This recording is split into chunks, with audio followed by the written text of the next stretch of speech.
Suppose there's a train. This train is going this way. So this is a testing train, means this is only an engine. This is only an engine. This is not carrying passengers in different compartments. This is just only an engine. In this train, there are 2 crew members. Now, these crew members happen to notice that 5 persons are stranded on this track here and they can't get away easily. So if I take this train in this direction, then 5 persons must be killed. And there's a condition that they cannot stop the train due to some inevitable circumstances. They happen to find another track. They find from here there's another track, and they could also see that only one person is standing. The condition is this person can also not get away from here. The 5 persons are stranded here. They can also not get away from here. The train crew can also not stop the engine. Now there's a track here. There's another track.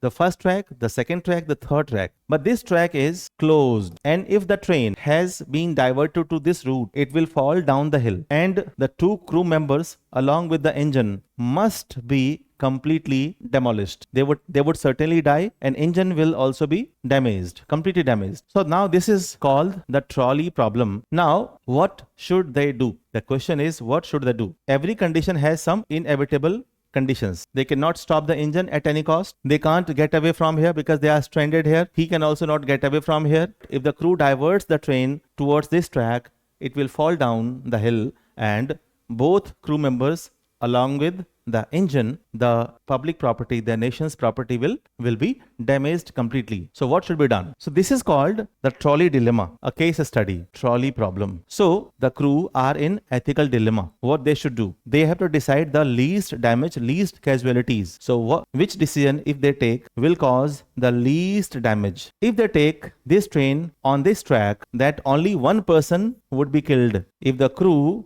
takes the train on this track, that only one person would be killed, these 5 persons would be saved. The train engine along with 2 crew members who are the assets of the railways, they are trained crews. So the government, the railways have spent a lot of money to train them, and the railways money is not only the railways money but people's money. So in such kind of situations, we have to decide something which cause the least damage. So the train should be moved on this track. This is altruistic cheating for a good cause, for saving the majority and for ensuring the least damage.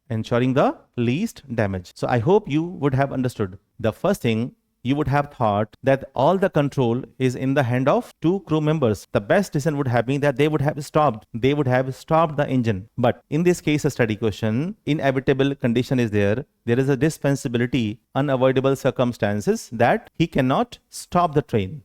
He cannot stop the engine. Otherwise, it would have been the best decision to stop the engine, right? Somebody has asked that if they would have gone to this direction, then there's a condition. They must have fallen down the hill. That would have caused both of their lives along with the complete damage of the engine. So in altruistic cheating, we always think of the ethical benefits of majority, right? See, this is the trolley problem, and trolley problem is a very famous